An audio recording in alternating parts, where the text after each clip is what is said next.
So welcome back, everybody. We're now going into our second session of this CPD, and we have, thanks to Anna Jalela Fay, she's going to be talking about the current legislation and the development of the prescribed monuments and inventory, as well as looking into the future of the Archaeological Survey of Ireland. So thank you, Anna Jalela, and I'll just leave it over to you now. And if anybody's any questions, stick them in the chat again. Thanks. Thanks so much for having us, Ellen, and thanks to everybody else attending. So yes, I'm now going to present to you specifically the elements of the new Act that will directly impact the work of the ASI, but also really that of anyone in the sector and even the public at large. So after a process that took years to come to fruition, the Historic and Archaeological Heritage and Miscellaneous Provisions Act 2023 was finally passed by the Dáil in October 2023. And the Act is published at this link here on the oireachtas.ie. And while the legislation has been enacted, it does not mean that all of it has been implemented, far from it. From the date of the enactment, the implementation will take place over a number of years, with the requirement of a first progress update to be given to the Oireachtas after 3 years, and then every 5 years. And that's because the implementation requires a lot of additional work, from drafting secondary regulations, as we'll see with the prescribed monuments, to putting in place teams, ICT systems, internal processes and procedures also needed to implement the various sections of the Act. Now, as far as the ASI is concerned, we are mainly concerned with Part 2 of the Act, monuments, and more specifically chapters 2 to 5, which cover the prescribed monuments and the register of monuments. And then you also have Part 8, inventories, records and research, publication and promotion of public knowledge and awareness, with chapter 1 on inventories, which of course does not mean that other sections are not important or relating to our work. These are the ones that specifically concerned our day-to-day work at the ASI in terms of processing reports of new monuments, surveying monuments, and maintaining what is still for now known as the Sites and Monuments Record, and its projection onto the Historic Environment Viewer. Now, as Margaret mentioned, the enactment of the Act has coincided with the collapse of our working database, IMDS, and the inability to update the SMR and the ATV for the past 2 years. And while this has been a frustrating time for all of us at ASI, it has also meant an opportunity for the development of the new database to take place alongside all the discussions around the implementation of those elements that will directly impact the ASI work. And that is the prescribed monuments, the register of monuments, and the statutory inventory and statutory reporting of, I quote, relevant things of archaeological interest. And while, of course, I would definitely encourage you, if you have the time, to read these sections of the Act directly, today I'll try to present them to you in, I hope, perhaps a slightly clearer way than what you might read in the Act. Obviously, it's the legislation, so it's complex.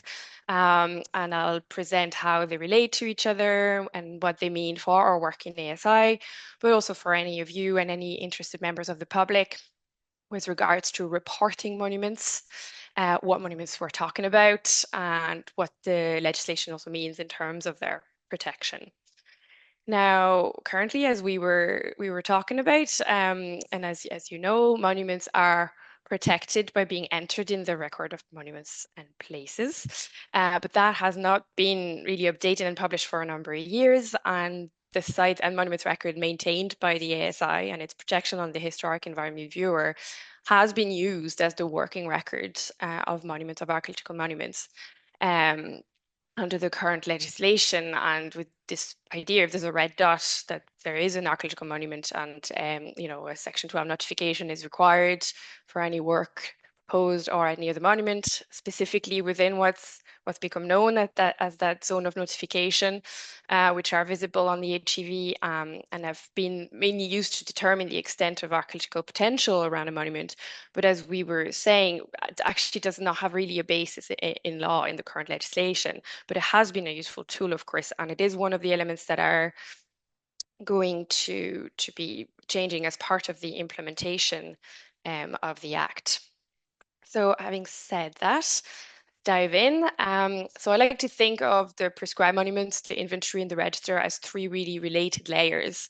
And I'm going to start with the prescribed monuments, which represents the central layer, so to speak, which connects to both the inventory and the register, as we will see. So the Act introduces that the minister, and through him the national monuments, will have power to prescribe classes of sites of archaeological interest, with such sites to be known as prescribed monuments, defined as any monument belonging to a class of relevant thing of archaeological interest. And that includes wrecks 100 or more years old, which shall automatically be deemed to be a class of relevant things. Now, a class of relevant things may be prescribed by reference to a number of criteria, which I have here on the slide, such as, morphology, condition, typology, the environment in which the relevant thing is situated, the circumstances in which it is found, and whether it's marked or shown on any edition of any ordnance map. But point A, um, age, date, or period is really the crux of the matter about the remit, in terms of the remit of the ASI, which had been sort of artificially limited mainly to pre-1700 monuments when the survey began in the 60s, despite not being clearly imposed by any previous or current legislation. But that is really now effectively removing it as it says, a class of relevant things may be of any age, date, or period that is or has been in use in archaeology or other relevant disciplines. The focus really is on whether they are of archaeological interest and whether they need protection. Indeed, prescribed monuments will in fact represent a level of protection known under the Act as general protection. At present, with limited exceptions, discoveries of archaeological sites have no legal protection until they have been specifically designated or registered under the existing acts. And so, as well as the system of prescribing monuments, the Act will also introduce a statutory reporting scheme of prescribed monuments and corresponding legal protection, which will represent a major strengthening of the legal protection of archaeological sites.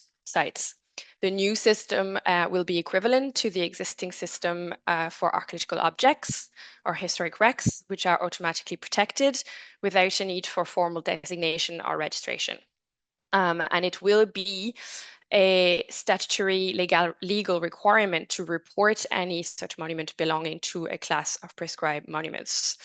And here the Act states that the default requirement when finding or believing to have found a prescribed monument is to report it within 72 hours, though it also specifies that different periods may apply to different classes of persons. That could be, for example, an organization such as TII or situations. So, for example, when multiple monuments are identified in the course of a LiDAR or other large-scale surveys. So once a report is submitted, NMS will give the finder a return form to be completed and returned within 7 days. But this, it's important to note, does not apply to things found in the course of any licensable activity, unless otherwise specified as a condition of the license. Again, the very broad nature of the Act means that we will be able to refine its practical application with specific internal processes and guidelines and advice to the sector. But overall, that reporting system won't be very far from what is currently in place with the existing reporting form that we have. And I think the most important thing to remember about prescribed monuments is that as it represents a system of automatic protection, they do not represent a fixed list. It is something that monuments are or are not, regardless of if they have even been discovered yet. Just like, say, protected animal or plant species are. This is the main difference with the previous system. whereby monuments had to be formally entered onto the RNP or later on even onto the SMR to benefit from any protection. Another crucial thing to understand is that once a category is prescribed, it means that every single example of it, known or yet unknown, is prescribed. So there's therefore a need to define classes in more details in secondary regulations to introduce certain limitations on some categories. And that is especially going to be the case for post-medieval monuments and more recent archaeology, such as industrial or military archaeology, as well as any category of structures that may be of archaeological interest, but are also still very much in use as private dwellings or in commercial use, because really protection is crucial, but it still needs to exist in a way that is realistic and manageable in our modern society with its complex planning and housing issues.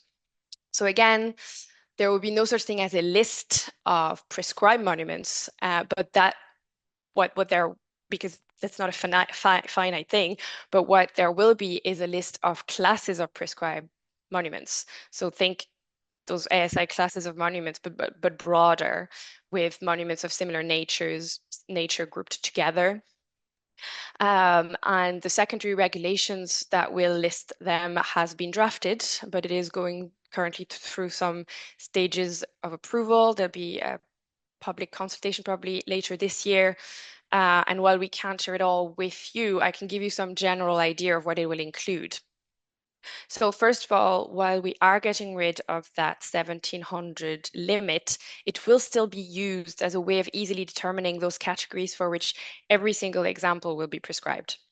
Therefore, all monuments of any period and class that can be dated to before 1700 will be deemed prescribed. And then that will also include a number of post-1700 classes, and then many more that will, from post-1700, that will be partially prescribed. So this is just the most straightforward section of the regulation that I can really show you without any, issue that's not going to change. Is the all the pre-1700 material as basically will be prescribed any relevant thing, provided any such relevant thing was constructed or otherwise came into existence before 1700 AD. But to be more specific, we'll then have a list of all and any prehistoric, medieval, or 17th century classes grouped by type or function. But really, like, the most important thing to remember is, like, whether it's listed or not, specifically, it's the fact that if it's a thing that's constructed or otherwise came into existence before 1700, it's prescribed.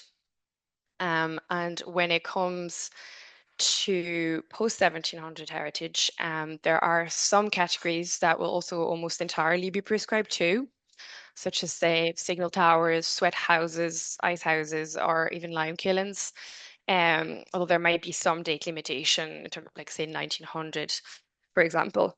Um, but then there's many more where examples are going to be prescribed based on specific parameters defined in the regulations, mainly to do or a lot to do with current use. So here I won't provide as much details of the draft regulations, that these may still evolve until they're enacted.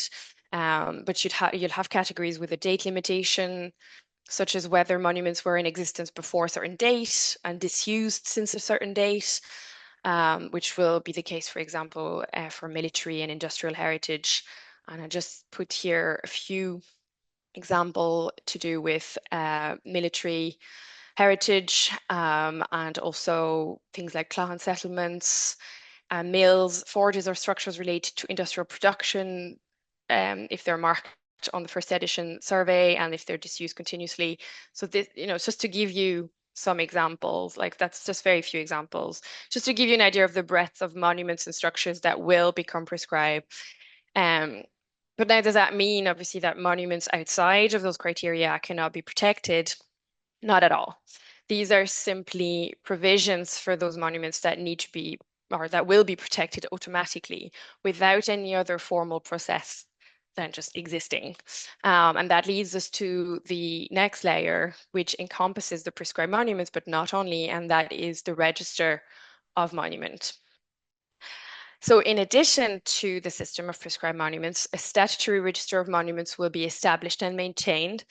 which will replace a number of designation and registration systems under the existing acts, such as the Monuments in State Care and Preservation Orders, and which will allow for us to enter sites into the register if they belong either to a class of prescribed monuments or are otherwise a relevant thing of relevant interest. So here again, the Act is quite broad.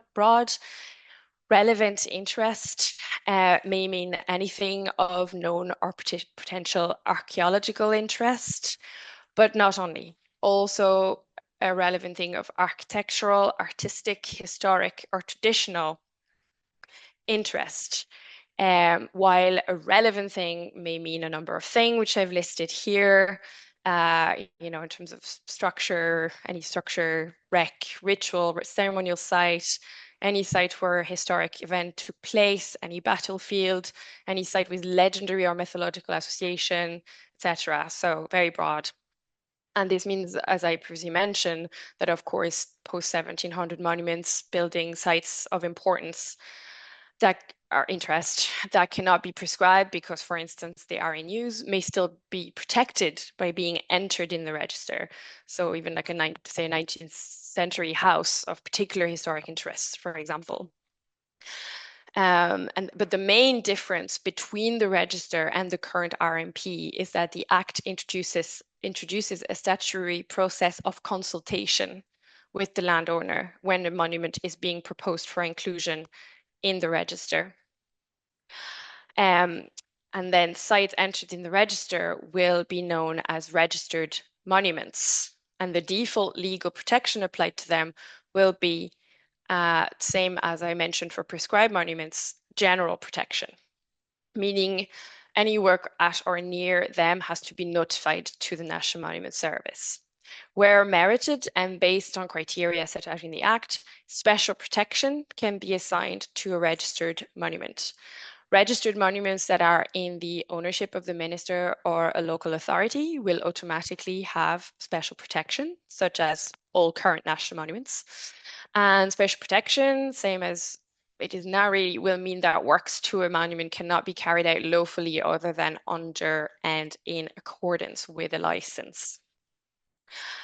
As I explained, a prescribed monument prior to be entered in the register will be protected. It'll have that general protection anyway, but only as far as the extent of the monument itself. However, the Act also establishes that when entering a monument into the register, be it a prescribed monument or another thing of relevant interest, a surrounding area may also be included, where such area surrounding such monument or thing as the minister considers reasonably necessary to secure the protection of the monument or thing. And that surrounding area shall become part of the prescribed monument or relevant thing of a relevant interest. So that may, of course, bring to mind these zones of notification that I mentioned, and why they will not be that different, I suppose, in terms of how those zones may be currently used by local and planning authorities. A few important points need to be made. So the registration of the surrounding area will be the result of a formal process carried out by a new register unit in NMS, whereby both the entry of the monument and the surrounding area onto the register, like I said, will be subject to a consultation process with the landowner, who will be given the opportunity to respond, object, after which the monument and area will be formally registered. Now, ASI, through our work processing reports of new monuments, surveying and recording them, will play a crucial role in feeding new sites to the register, and that will be including for each of those new sites that we propose to enter in the register, a recommended surrounding area to be registered to. Margaret kind of mentioned that briefly as well, that again, that needs to be defined more clearly, but it's envisaged that instead of the SMR zones as they currently appear on the ATV, for prescribed monuments already recorded, we might go back to original RMP zones as well as polygons that have been drawn by the survey team for specific monuments.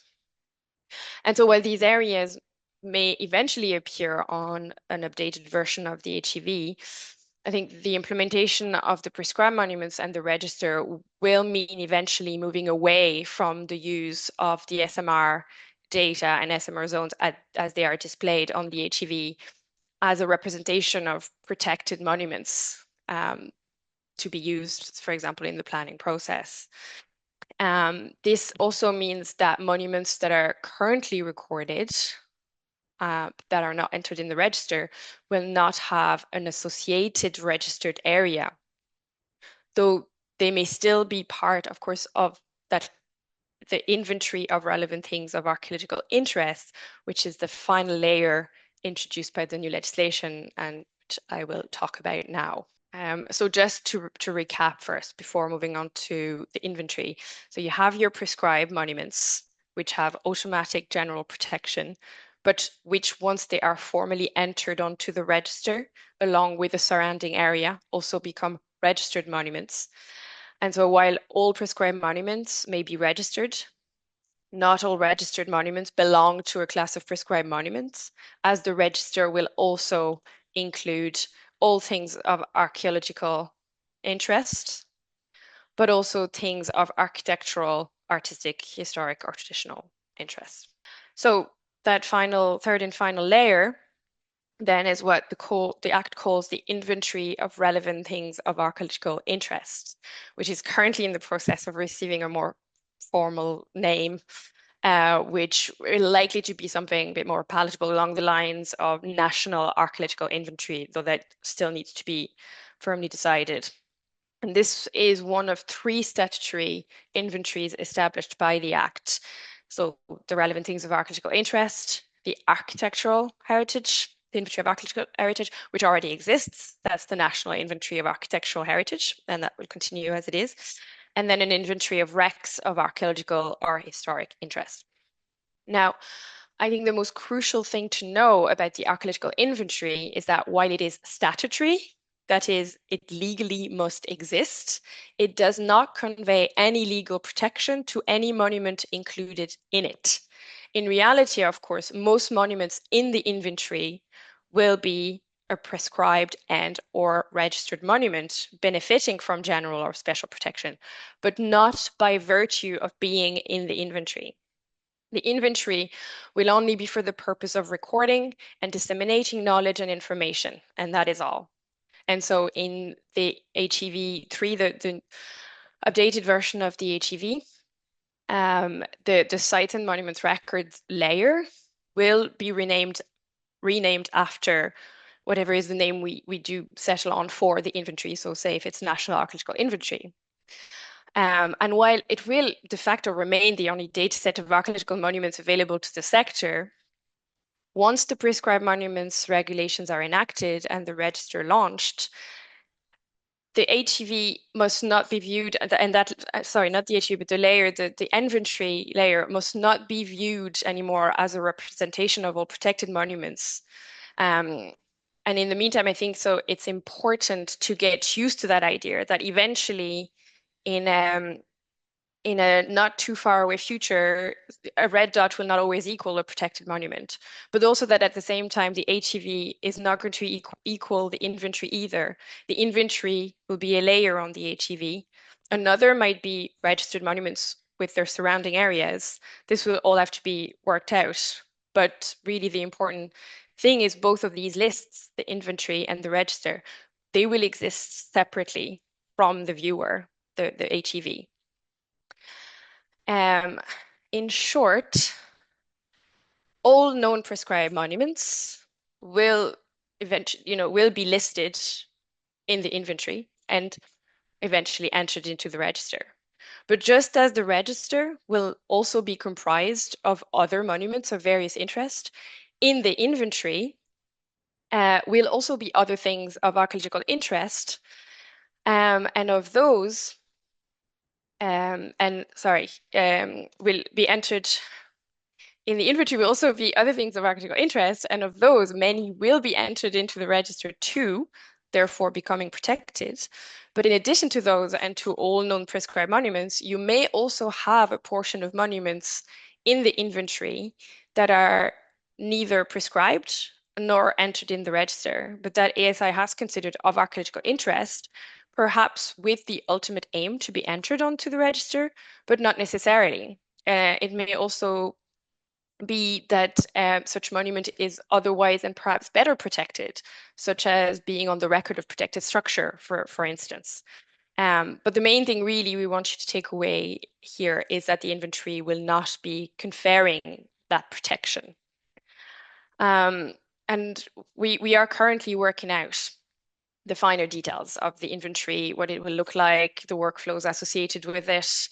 As Margaret explained, and actually as of basically today, our new database has been launched. We'll be able to use it. And while it will not be integrated with GIS and the HEV, it will allow us to finally enter new monuments in the inventory, which will eventually appear as well on the new version of the HEV. But the next phase as well that we are considering is also the publication of the inventory as a public database separate from but integrated with the HEV, something similar to the Buildings of Ireland website of the Architectural Survey of Ireland. But until then, anyway, I hope I've been able to more or less clearly present those new levels of protection that both ASI and sector at large will be working within. Thank you very much. Fantastic. That was really, really good, Anna Gillet. You've described something that's quite complex, quite easy, quite well and understandable. It was really good. So thank you very much. So we have one question here. Is the setting of the monument going to be considered in the area to be defined around the site in the Register of Monuments? Are there already set criteria for this, i.e. along the lines of the Historic England guidance? And Sinead very kindly gives a link to that guidance, which is actually very informative as well. So I assume, and Margaret, obviously, if you want to also answer, but I assume, yeah, especially for the beginning of the register, I think there might be some more automatically kind of drawn zones, and that might go back to the type of, I should not use the word zone really, like area, like in the RMP, but then obviously for specific monuments, we might be drawing polygons reflecting, yeah, the setting of the monument and, how far we think there might be some potential around it. Margaret, I think Yeah, that's, no, I think so. I think in some ways the process will be similar to the scheduled monuments in Britain. To be yeah. honest with you, it's going to be a consultative process, and do you know what I mean? There may be that will allow for whatever area, do you know what I mean, needs to be protected to be so. So how wide that setting is, I'm not quite sure, to be honest with you. There may be different facilities for protecting views and things like that. Probably that's more properly based within planning, I would say, within the planning development plans and planning stuff, I would think, to be honest with you, in terms of amenity, kind of distant amenity and views. I'm not quite sure if that's going to be part of the register. Do you know what I mean? That's all to be discussed, I think, and all to be defined. I think in the act it does refer to that too, in terms of the surrounding area. I don't know if I have it here in front of me. Some I don't know if I have the details of it here, but it does say something about to do with the amenities and like different Yeah, criteria to do with the the views of monument. it. Yeah. Yeah, it's a hard, like it's sometimes a difficult one to define. Do you know what I mean? I think in the original like National Monuments Act, the 1930 Act, if you look at the second stage debates of that act, there was very much a discussion around not impeding the views to and from the monument. Do you know what I mean? So there was this concept of having, not blocking monuments with signs or with other things like that. Um, so from the very beginning, there has been an appreciation of amenity. How far that will extend in terms of the area, the surrounding area to the register, I'm not quite sure, because of course the surrounding area will become part of the monument. So I think there probably will be some further discussion on that. That's how I understand it. Great, thanks. I think people can mute themselves if they want to, unmute themselves if they want to ask a question. Not in the chat. If anybody has any other questions?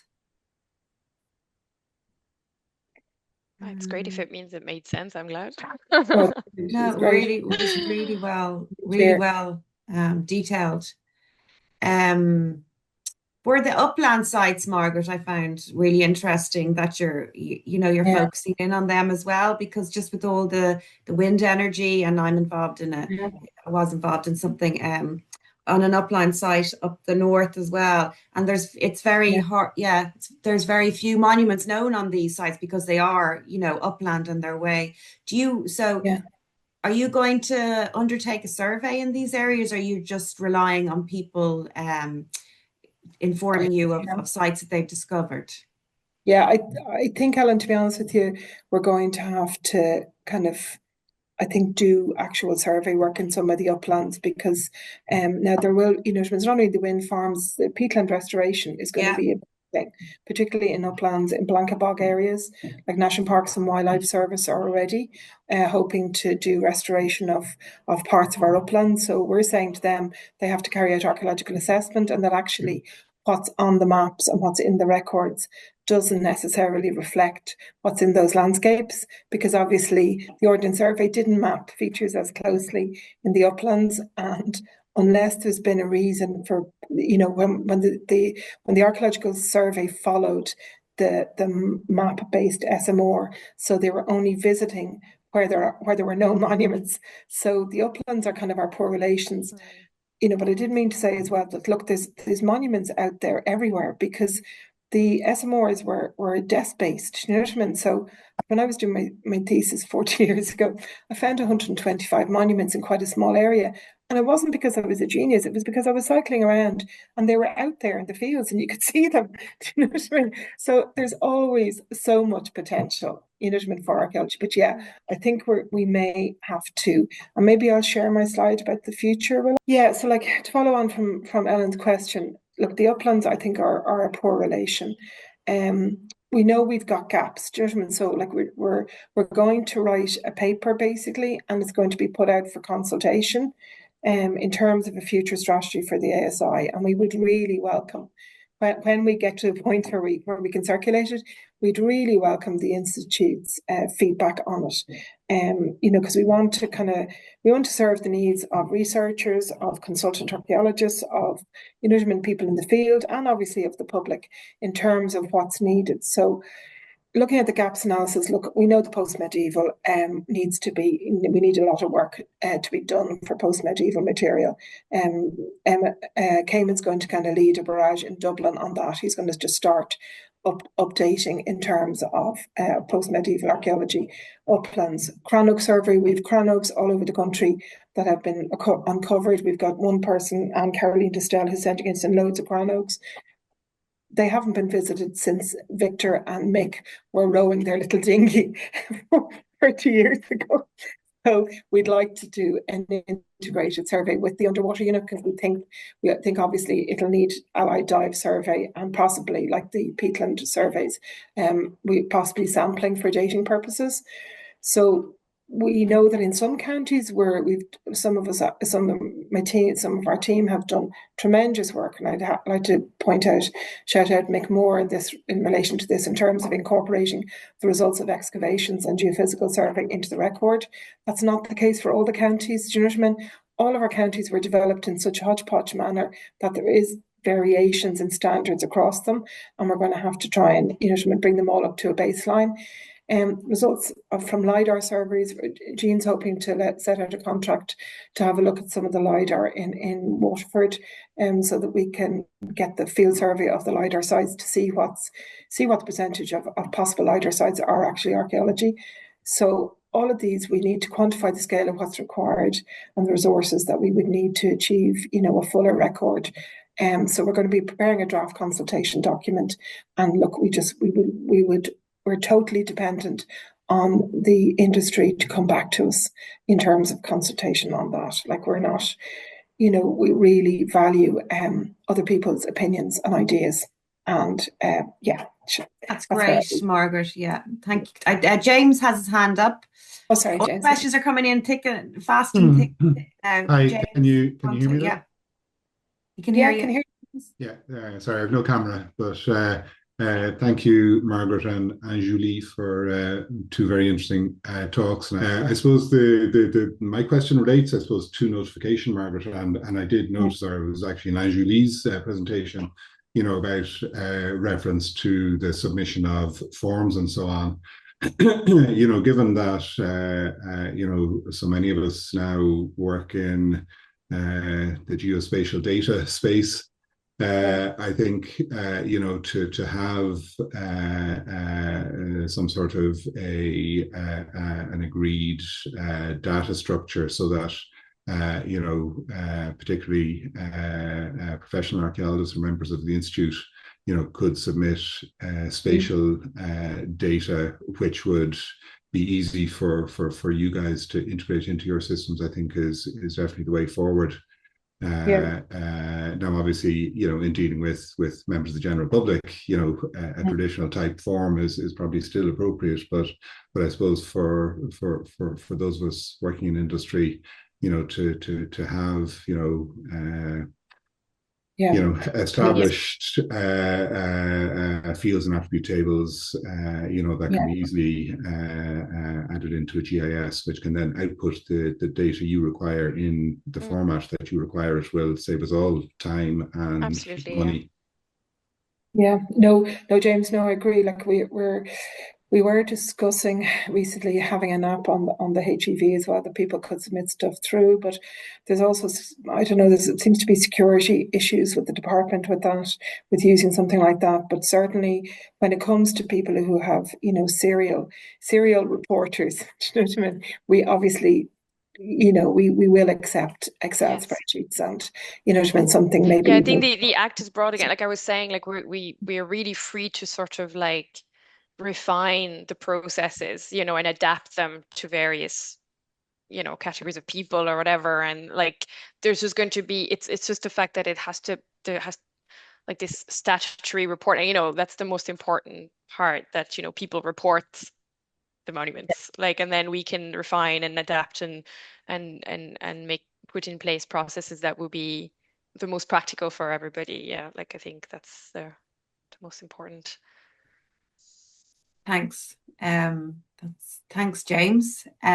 Rebecca has a question. Rebecca Boyd. Yeah. Yeah, hi, and Thanks. thank you both for a fantastic morning, and Ellen for organising it. It's really interesting.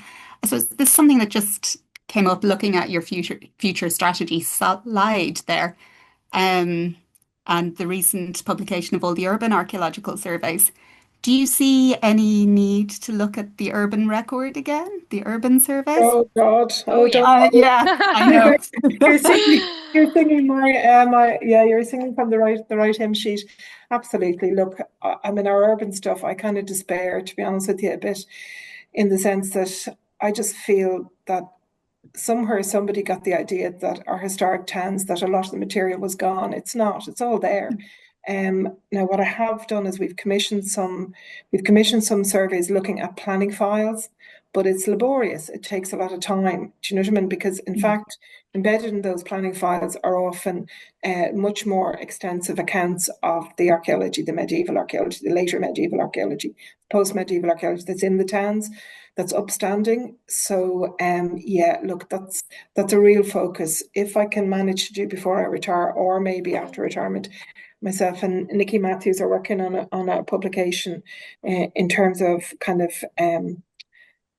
looking at the early houses, really early buildings in our towns, and how to record them, how to identify them, how to incorporate them properly within development. So yeah, look, it's a huge area, Rebecca. And we also have the project, Margaret, Yeah, sorry. currently Yeah. with Maynooth University at the minute, and Michael Potterton, who's working on a publication, a published version of the Kildare Urban Survey, an edited version, that will also include, and I've been helping with that, compiling, so say, I think the urban survey for Kildare was 86.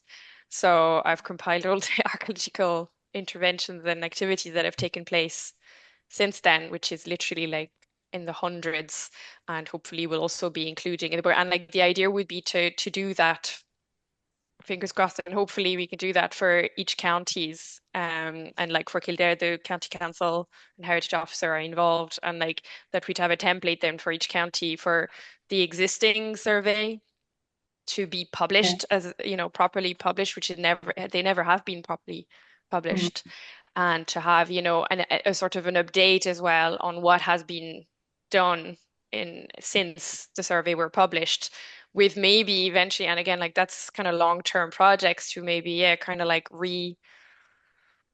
revisiting the urban survey and updating it, like, Yeah. Mhm. Yeah. I Thank mean, you. Yeah. I think the planning files are the key, but it's yeah, laborious and it's time consuming.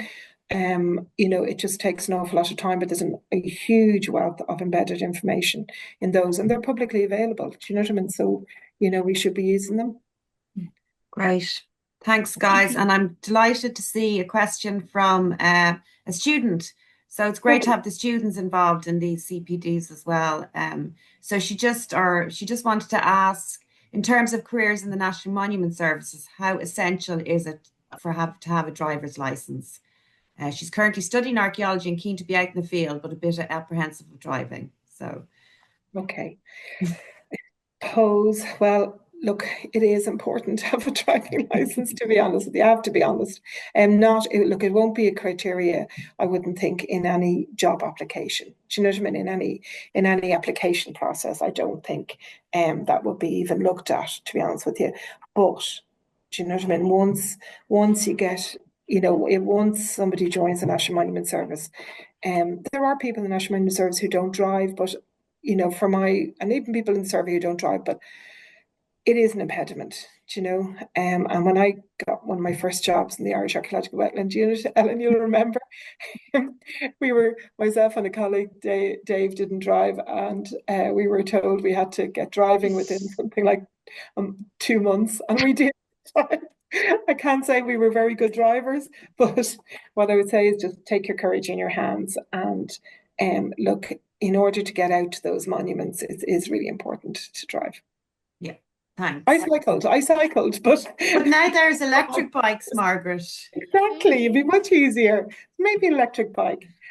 One more question from Louise. I have a question for Margaret. I noticed that on the historic environment viewer, my townland's name is conflated with the neighbouring townland. Is there a way to have this corrected? Well, please just send that in to us, Louise. Send us in the details of that. Very happy to do it for you. Great. Yeah, believe it or not, there is no definitive national list of townlands. which is insane. When I found that out, I was like, how? Yeah, it's mad. Like, It is. apart from the published Townland Index, there is no actual national approved set of townlands. So please send us in that. We'd be delighted to fix it. Great. Hi, Martin. How are you? Sorry, Martin. Sorry, Martin. Yeah, Go ahead. Yeah. The technology is beating me, right? My two questions were this. Do planning staff who are reading the reports that go in and assessments, and they realise there's mention of something there that it's not already known to ASI, does that get fed back into ASI? No time, really, Martin. I have to say, look, hands up. All my 21 years in planning, one just doesn't have time to do that.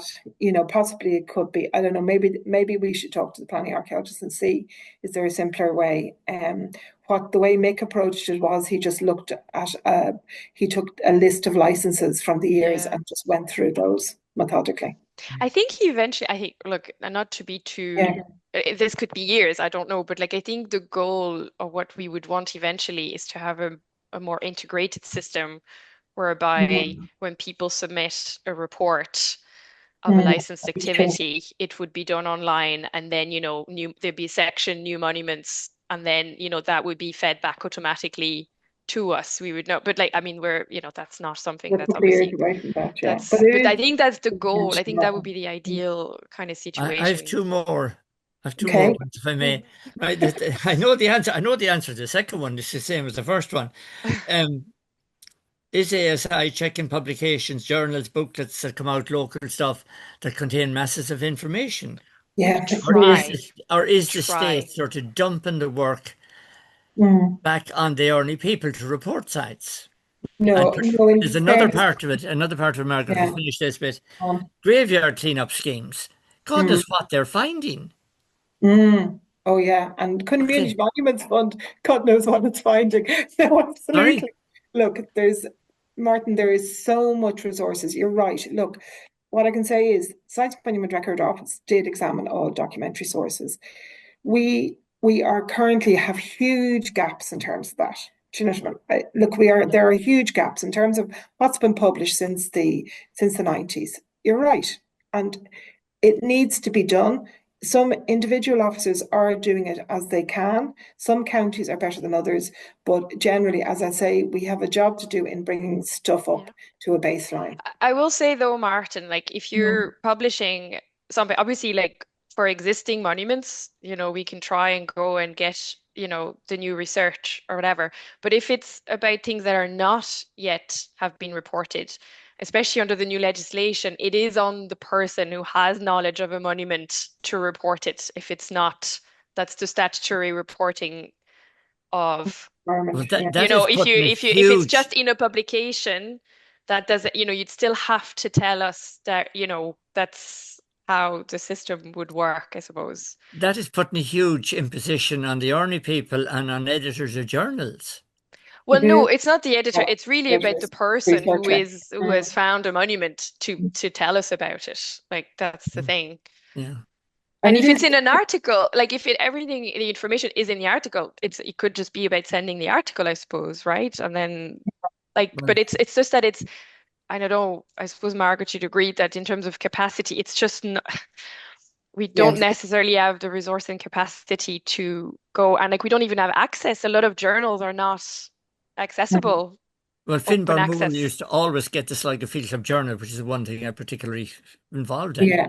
But And we here we in the don't have library. them. We don't have them all. Like we don't get sent our journals, and they're not available online until, so that's difficult for us then to get Yeah. Yeah, I mean, to know. look, Martin, it is a big gap. And when Yeah. we have this consultation, look, please, do you know what I mean? Please say these issues because they're real issues. Do you know what I mean? I know for Dublin, like I'm thinking of, all the medieval Dublin publications. Do you know what I mean? Yeah. This huge wealth of excavated and other identified material, and it's not in our records. Do you know what I mean? No. So, I look, have to say we'd be delighted to be sent all the new publications as well. Like That, we would not be mad about that. Like, that's ladies, definitely. can I throw in, and ladies, as mainly ladies, in fact, this morning, believe it or not, can I throw in one other thing? The archaeological survey of Sligo was done by Tom and Mick and Mary mhm, and Olive, yeah, and Mary Timmy and I, basically from this house. But I also taught in East Clare for 5 years, and there's a lot of things I would have seen in those days. mm, And when they were doing the Clare survey, nobody bothered come looking for me. So They if probably you're took, going back on, maybe Mary Tony might get on to yeah, me as regards. maybe, But yeah. No, I'll talk to Mary. it's time for me as well. I know, Martin. I know the way. Yeah, I know. We're all trying to de-access the stuff in our head before our heads go. Well, I certainly Yes. am. So, Right. yeah, yeah. Thanks, Look, Okay. Martin. Thank you, I'll Ellen. ask Thank you, Mary to give you a Martin. shout, Martin. Yeah. Great presentation. Thanks you very much for all the time and effort you put into presenting your work to the association.